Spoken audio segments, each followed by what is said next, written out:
Idaho Matters podcast is brought to you by St. Luke's On-Demand Virtual Care, which allows patients to see a provider from their home using a computer or smartphone with on-demand care for common ailments, such as a cough, sore throat, or a sinus issue.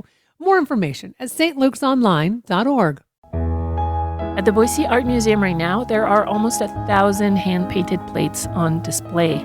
The blue and white dishes show detailed illustrations of comfort foods like spaghetti and pancakes and hamburgers, the last meals of death row inmates. You have to wonder what kind of life they lived for that to be the case. I'm Julie Luqueta. Find my report and pictures of the Last Supper exhibit at boisestatepublicradio.org.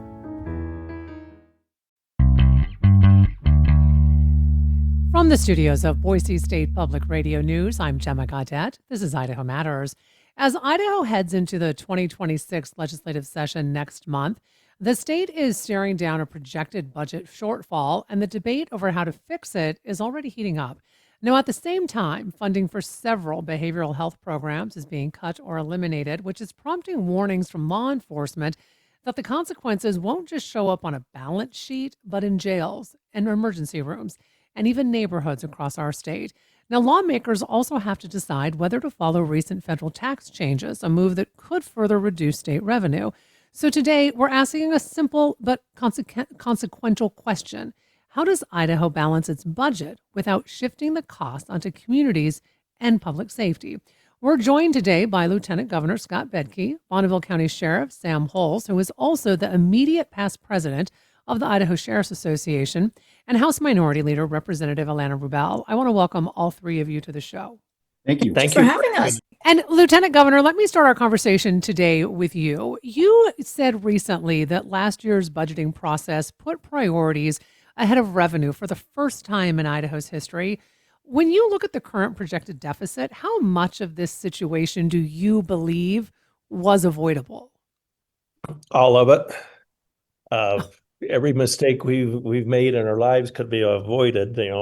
Hindsight is 20/20 always. But none of that, pointing that out, rubbing that in people's noses, so to speak, is not productive. I mean, we had a problem. We need to get our arms around it, and we need to fix it. I pointed out what I thought was wrong with the budgeting process for the last 2 years.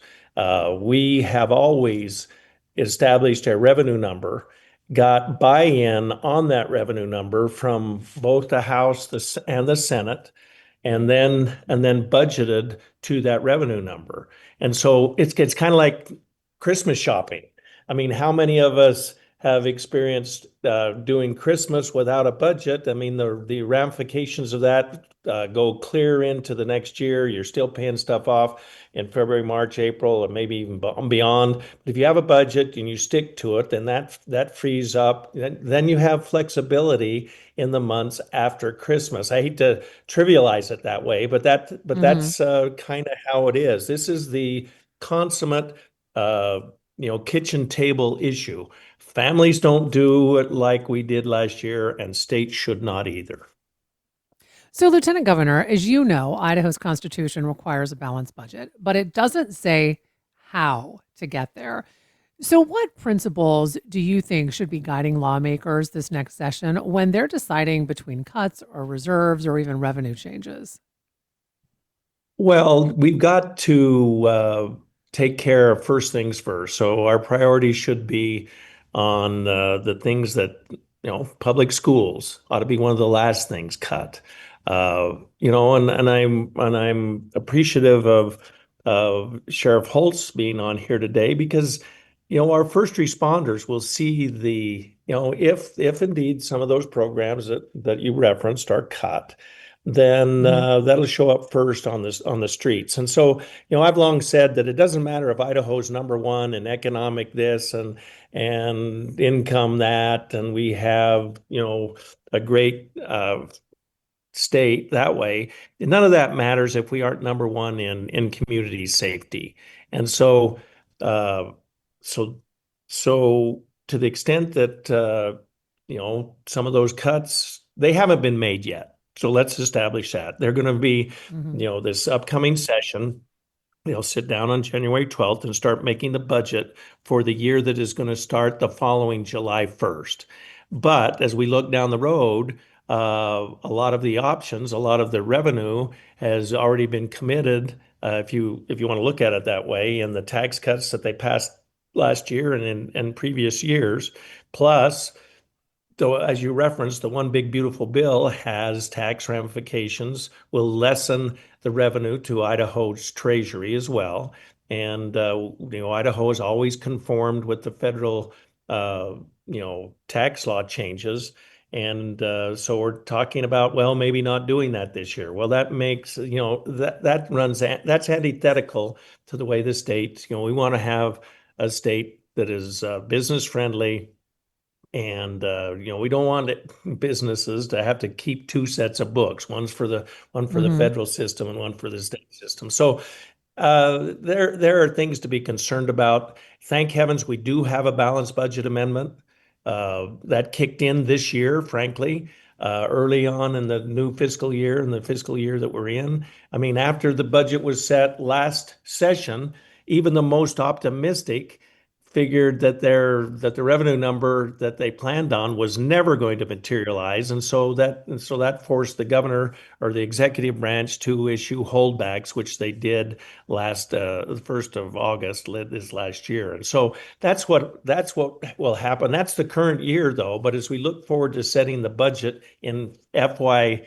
27, that's where you see the large numbers, and if you don't have Mhm. the money, you can't spend it. That's the beauty of a balanced budget amendment. So we can hope and wish, but if the money doesn't come in, that you're looking down the barrel of holdbacks.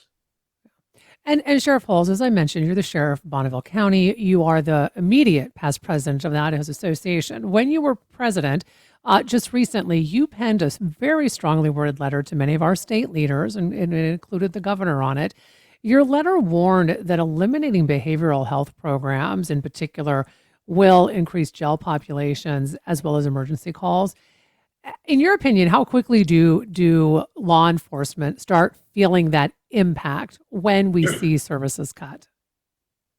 And I would have to state that these services have been cut. There's a holdback that was 5% holdback for these service providers in our communities.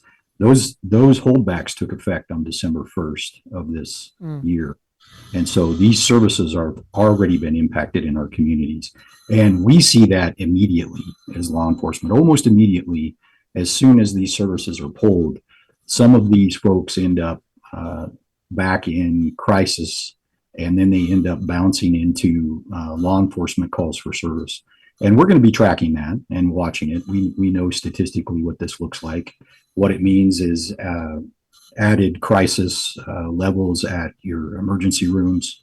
It means added housing of folks with mental illness in our jails, which Idaho's jails and quite honestly the nation's jails are the default mental institutions of our culture. And so that's a reality. So we're already on the front lines of this, and we'll watch it, we'll measure it. We'll be able to show you exactly where those impacts are hitting us. But we know what happens with this. We've seen it before.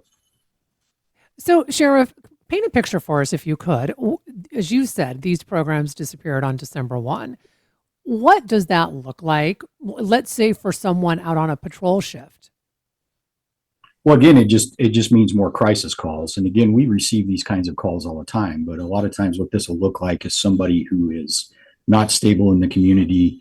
They need to be taken in on an involuntary hold, possibly. It might be suicidal ideation. It might be untreated mental illness or lack of access to medications.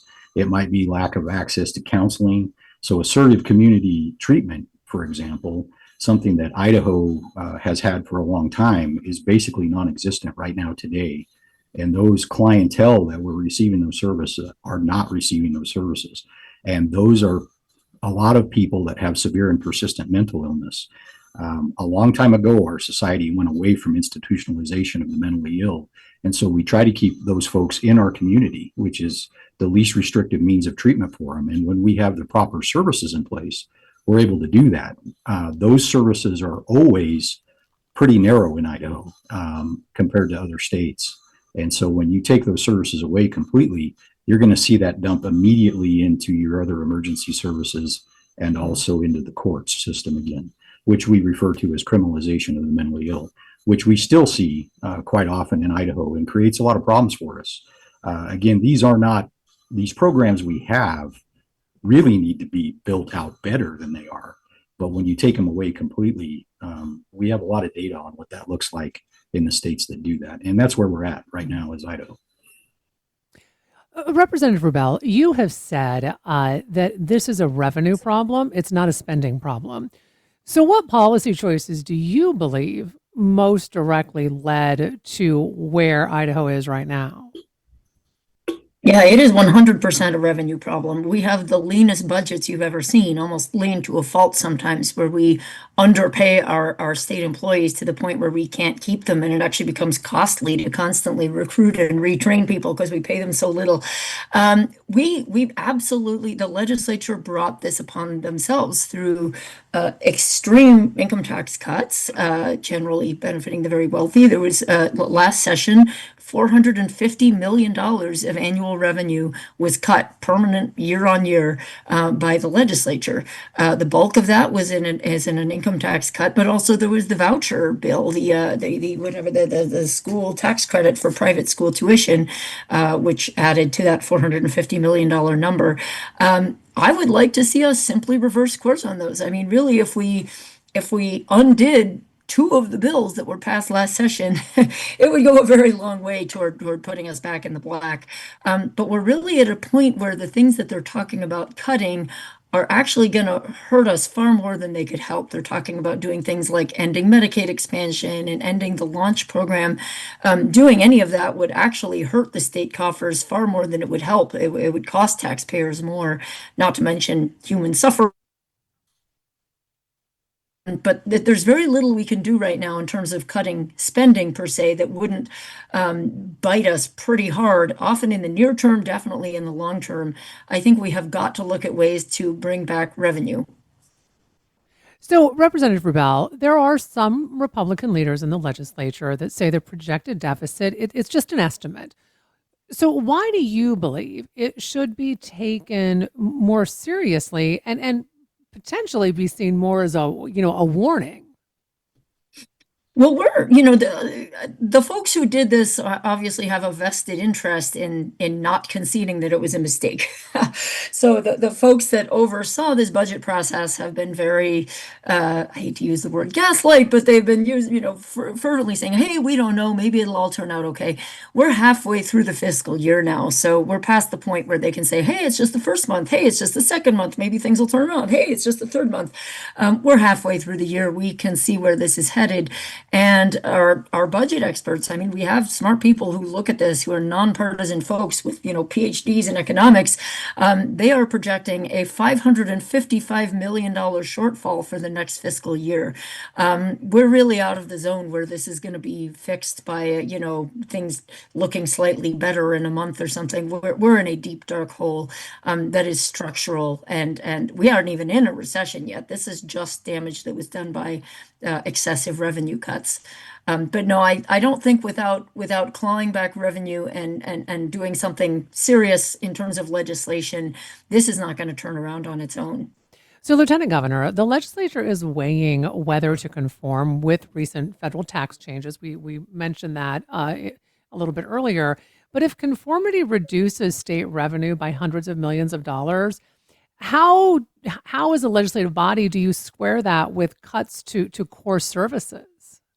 And therein lies the conundrum right there. So with the tax reductions that are already on the books, the commitments that we've made, that they made collectively to the Idaho taxpayers, the reason I brought this up in the first place back at the ATI thing is that typically when we set a budget, and not everybody agrees with this, present company included on what we're going to spend it on, but typically we'll come up with a consensus number, and then everybody knows how much new money over last year you have to spend, but we always leave room in that for the unforeseen. And this year, and because there's so much uncertainty, I mean, the budget they'll set in January is for the year that starts the following July. And so it is very prudent to leave yourself some wiggle room. Now, what happened last time is that they stretched that to they bought a list of things, and they committed to buying a list of things before they had the revenue number, and so they had to back in to the list with the revenue number, adjust that up to cover the list of things, and then the revenue didn't come in, and thus the holdbacks that happened in August. Now, none of that gets any better in this next year, and so you point out accurately that something's got to give. And whether you go back and you revisit the tax cuts that we've already made, or how much you conform or not conform with the one big beautiful bill, but all of that has a consequence. Like I said the other day, the math will win at the end of this, and we'll be forced to balance one way or another. Now, legislators are just coming to grips with this. There were several legislators that have been talking about this for a year now and raising red flags, and every time, well, if you go back to last session, every time the governor was asked, I mean, he said, if I thought we could afford $450 million worth of tax cuts, I would have proposed them. His proposal was much more modest. And, so there's some Monday morning quarterbacking on why didn't somebody speak up? People did speak up, but the legislature passed it with uber supermajority veto-proof margins, and so here we are. And now they've got some hard decisions to make. So, Lieutenant Seemingly Governor, hard. is there a case then to be made for Idaho to deliberately choose not to follow these federal tax policies, at least right now? Well, I think that you can make the case, but I think that flies in the face. So if we're not going to allow the accelerated depreciation on research and exploration, for example, then that is, so in this era of, the energy era that we're in, the exploration, mining, and all the good things that are happening in Idaho, not least of which is the Micron expansion. If we're going to tell all of those businesses that they can't take that accelerated depreciation, that sends a horrible message to the capital markets, and that makes Idaho, should we choose not to do it, less competitive when compared to states that do take it, and that's always been antithetical, to the Idaho's policy. We have prided ourselves in being a business-friendly state, and to not conform on some of these. On some of these things is tantamount to saying to the capital markets, no thanks, we don't want you to invest here. And I don't think that's the message that we want to send.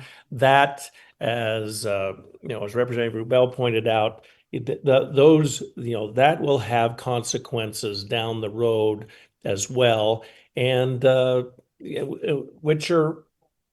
which in my mind we just haven't ever done it, and nor should we start, frankly. So, Sheriff Holes, many in law enforcement are arguing that these cuts actually just don't save any money. What happens is it just moves the money to counties. So let's take a county like yours, Bonneville County. It's where Idaho Falls is.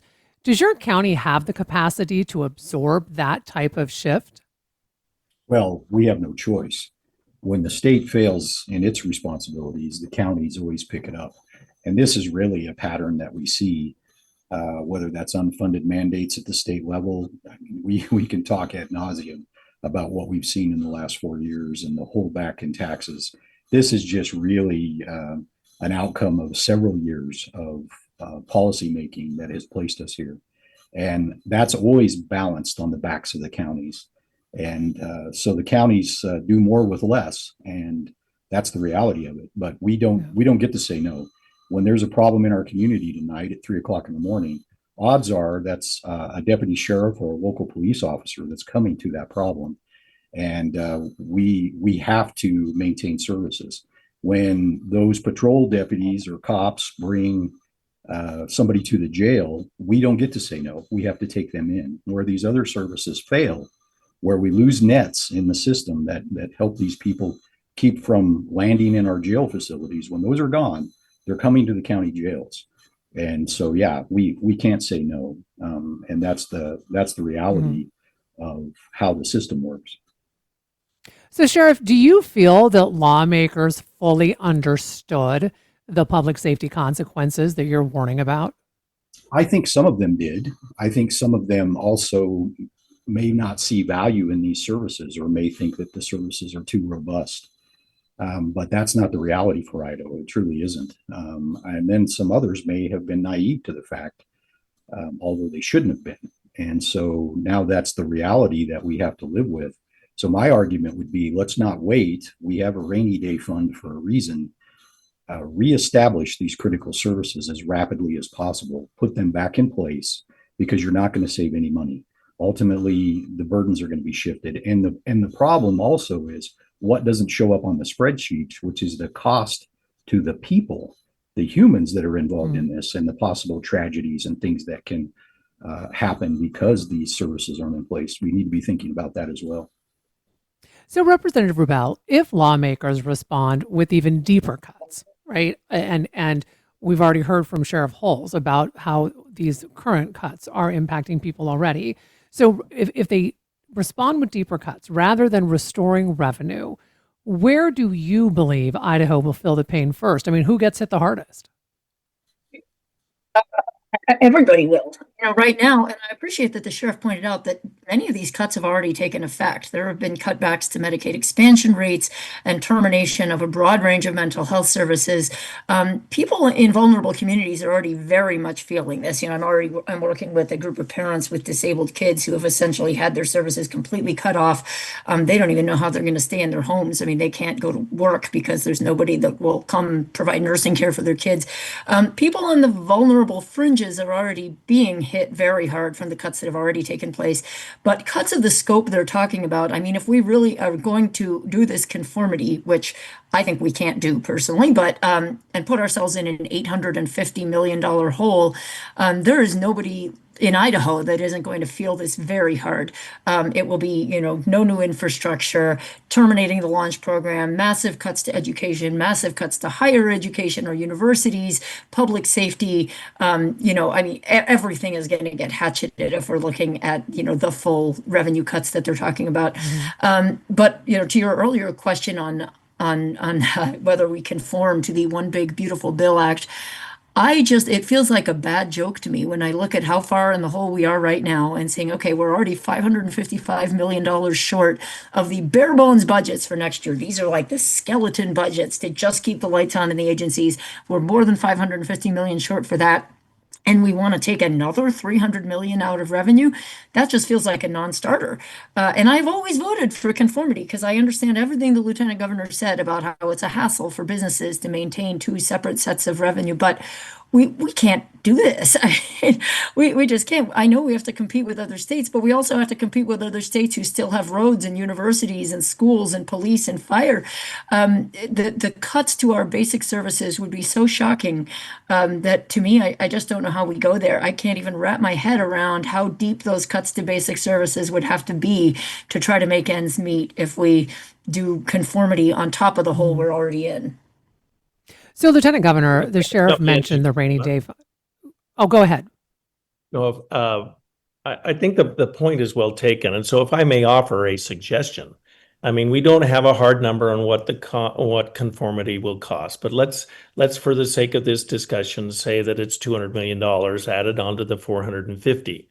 Now you have $650 million worth of tax cuts, and some are saying that it's proper that we pick and choose among the 30 different components of the One Big Beautiful Bill, that we only conform with those that we absolutely have to. So if we have license to pick and choose in the last 200 million, if you will, then I think we have that same license to pick and choose in the first 450.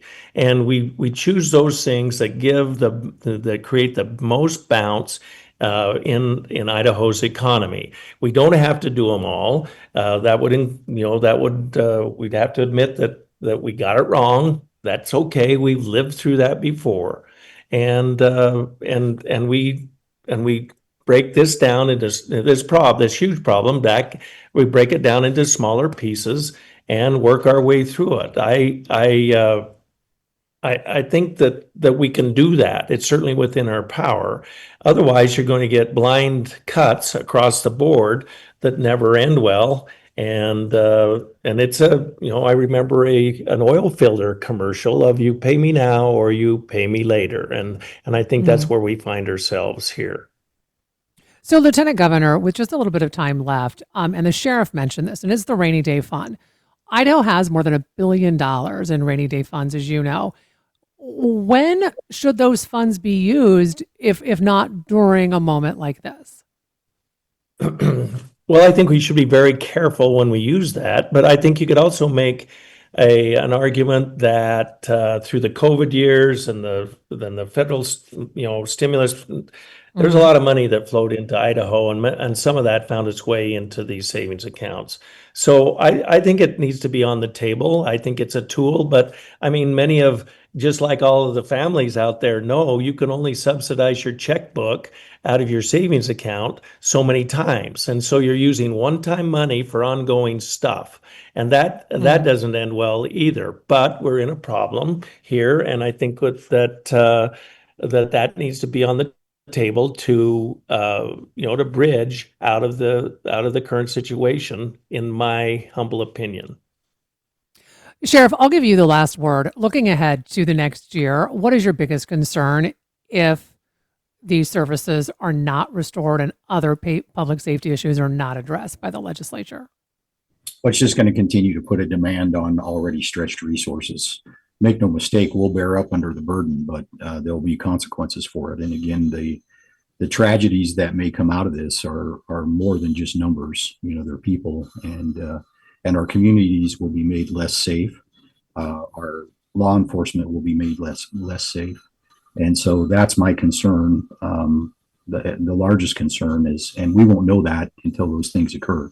We'll do our best to be successful in this, and we'll have some good data to look at and to hopefully learn from as we go forward. But I would argue that don't treat these things all the same. Where we can protect people and do the right thing for the citizens, we need to target those monies where they need to go in to do that. That's what I would be advocating for. But we're here to serve, and we'll do our best. Well, I want to thank all three of you for your time today, and I really appreciate the frank, honest, and transparent conversation as well. We've been speaking with Idaho Lieutenant Governor Scott Bedke, Sheriff Sam Holes, the immediate past president of the Idaho Sheriff's Association and the current sheriff of Bonneville County, along with House Minority Leader Representative Alana Rubel. We've been discussing Idaho's budget shortfall and what it means for the entire state, including public safety and essential services. And this as lawmakers head into the 2026 legislative session. I'm Gemma Gaudette, and this is Idaho Matters. How does AI even work? Where does creativity come from? What's the secret to living longer? TED Radio Hour explores the biggest questions with some of the world's greatest thinkers. They will surprise, challenge, and even change you. Listen to NPR's TED Radio Hour wherever you get your podcasts.